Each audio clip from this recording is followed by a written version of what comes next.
ತೂಗಲಿ ಹೆಕ್ಕಿದ ನೆನಪಿನ ಪುಟ್ಟ ಜೋಳಿಗೆ ಬೆನ್ನಲ್ಲಿದೆ.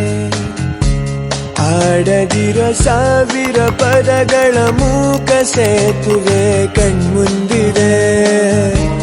ಈ ಹೆಜ್ಜೆಯ ಗುರುತೆಲ್ಲವ ಅಳಿಸುತ್ತಿರೋ ಮಳೆಗಾಲವೇ ನಾನಿನ್ನಯ ಮಡಿಲಲ್ಲಿರೋ ಬರಿಗಾಲಿನ ಮಗುವಾಗುವೆ. ಮನಸಾಗಿದ್ದೇನೋ ಇನ್ನೂ ಉದಾರ ಬಂದಿದ್ದೇನೋ ನನ್ನ